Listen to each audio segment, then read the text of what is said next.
좀 안타깝게 생각하는 부분이 이렇게 비싸고 귀한 공진단을 처방받으시면서도 공진단에 어떤 약재가 들었고 효능은 어떤지 그리고 어떻게 복용하는지 이런 것들에 대해서 제대로 듣지 못하시고 공진단 복용하시는 분들이 너무 많다는 것입니다. 안녕하세요. 주성한의원입니다. 오늘은 7월 26일 일요일, 오늘이 중복날이라고 하는데요. 몸보신들은 잘 하셨는지 모르겠습니다. 오늘은 제가 진료가 없는 날이라서 이렇게 공진단 조제를 하게 되었습니다. 최근에 한의원에서 공진단 처방받으시는 환자분들이 많으시다 보니까 바로바로 조제를 해드려야 되는데 아무래도 진료를 하다 보면 시간이 별로 없거든요. 보통 공진단은 조제를 하면 최소 100환 정도 단위로 조제를 하게 됩니다. 보통 10, 20, 30, 50, 100환 단위로 처방을 해드리고 있는데 처방을 원하시는 환자분이 계시면 맞춰서 조제를 해드리고 있습니다. 그런데 가끔씩은 멀리서 오시거나 혹은 아니면 바로 당일에 급하게 공진단이 필요한 분들도 계셔서 한번 조제를 하면 여유분을 조금씩은 만들어 두고 있습니다. 지금 작업은 어제 미리 반죽해서 숙성시켜 놓은 공진단을 그람 수대로 나눠서 동그랗게 빚어주는 작업입니다. 공진단은 오늘 이렇게 재환을 하고 금박을 씌우는 작업뿐만 아니라 어제는 사양을 갈아 넣고 반죽하는 작업을 해서 하루 정도 숙성을 시켜줘야 됩니다. 사실 그보다 이전에 약재를 미리 준비해서 적시고 말리고 또 재분을 해줘야 되는데 이러한 과정까지 포함하면 최소 일주일 이상 걸린다고 볼 수 있습니다. 이 전체적인 공진단 미리 준비하는 과정들에 대해서도 주성한의원 채널에서 영상을 참고해 보실 수 있습니다. 약재가 미리 준비되어 있는 경우라면 보통 처방 이후에 3일 정도면 조제를 해드릴 수도 있는데 그래도 평일에는 제가 진료가 있어서 시간이 어떻게 될지 모릅니다. 그래서 멀리서 오시거나 당일에 꼭 공진단이 필요하신 분들은 미리 전화로 예약을 해주시고 오시면 좋습니다. 저희가 유튜브나 블로그에 공진단과 관련된 내용들을 여러 가지 올려놔서 그런지 한의원으로 공진단 문의 전화를 주시는 분들이 많습니다. 기존에 다른 한의원에서 처방받으신 공진단에 대해서도 문의 주시는 분들도 의외로 많은데요.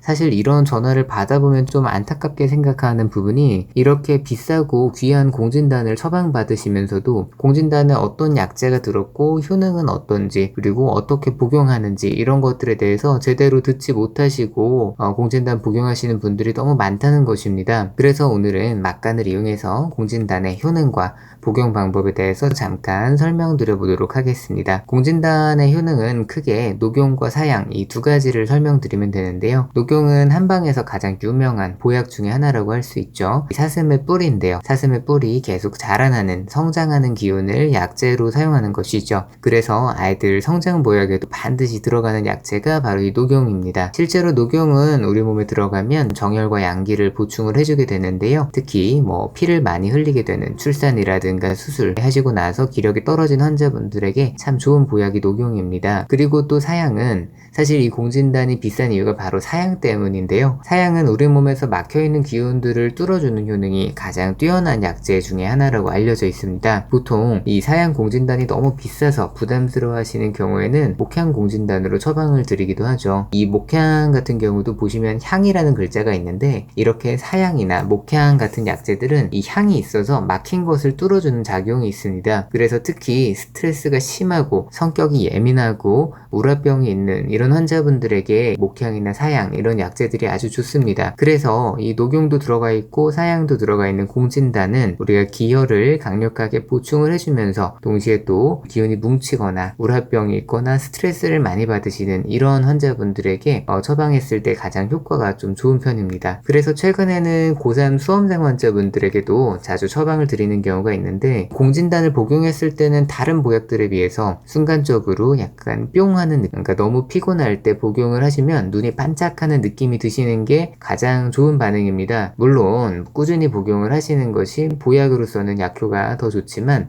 어쨌든 복용을 하셨을 때 이런 좀 좋은 반응이 느껴지시는 것들이 훨씬 더 좋다고 볼 수 있습니다. 다음으로 공진단 복용 방법은 보통 이 두 가지만 꼭 기억하시라고 말씀을 드리는데요. 1번은 먼저 반드시 공복에 복용하시는 것을 추천드립니다. 저는 이 개인적인 의견일 수도 있는데 한약도 가급적이면 식사 사이에 식간 공복에 복용하시라고 주로 말씀을 드리는데요. 보통 양약은 식전이나 식후에 복용하시는 분들이 많죠. 이렇게 복용하시는 이유는 사실 이 약이 독하다 보니까 음식물이랑 음식물이랑 좀 섞이라고 하는 것이죠. 그런데 한약은 보통 자연물로 구성이 되어 있죠. 쉽게 말하면 나무 뿌리, 풀 뿌리 이런 것들인데, 이런 약재들을 또 푹 달여가지고 혹은 아니면 이렇게 환으로 빚어서 드시는 것인데요. 그래서 약이 좀 순하죠. 그래서 공복에 복용하셔도 속이 쓰리지 않고 오히려 또 약효가 음식물이랑 섞이지 않았을 때 더 뚜렷하게 나타나는 경우가 많습니다. 그래서 보통 공진단 같은 경우는 더더욱 약재가 귀하고 비싼 약재들이 많이 들어가니까 공복에 꼭 복용하시라고 말씀드리는 편이고요. 그리고 두 번째는 반드시 실온에 미리 꺼내놓고 복용하시라는 거예요. 보통 공진단을 처방받으시면 이 냉장이나 냉동에 바로 넣으시는 분들이 많거든요. 그런데 이렇게 보관이 잘못된 건 아닌데 적어도 복용하시기에 최소 한 몇 시간 전에는 실온에 꺼내 두셔서 이 향이 충분히 풀린 상태에서 천천히 씹어 드시는 게 가장 효과가 좋습니다. 보통 냉장이나 냉동에서 바로 꺼내 드셨을 때는 약재 안에 꿀을 넣어서 빚기 때문에 이 꿀이 굳어지죠. 그래서 엄청 딱딱할 수도 있고, 그리고 이 사양의 향이 제대로 풀리지가 않아서 사양의 효과를 충분히 보시지 못할 수도 있습니다. 사양은 이 향을 충분히 느끼시고 먹었을 때 입 안에서 혹은 몸 전체에서 향이 풀리는 느낌이 느껴지시는 것이 가장 좋습니다. 자, 이렇게 말씀을 드리다 보니까 벌써 오늘의 조제가 다 마무리되어 가는데요. 이렇게 완성된 공진단은 청병에 담고서 개별 진공으로 실링을 해준 다음에 뚜껑을 씌워주면은 마무리라고 할 수 있습니다. 자, 오늘 공진단 조제 함께 보시면서 효능과 복용 방법까지 설명 들으셨는데 어떠셨나요? 몸이 많이 피곤하고 가슴이 답답하고 머리가 무거울 때 공진단을 떠올려 보시면 좋겠습니다. 자, 오늘 긴 시간 함께 해주셔서 감사합니다.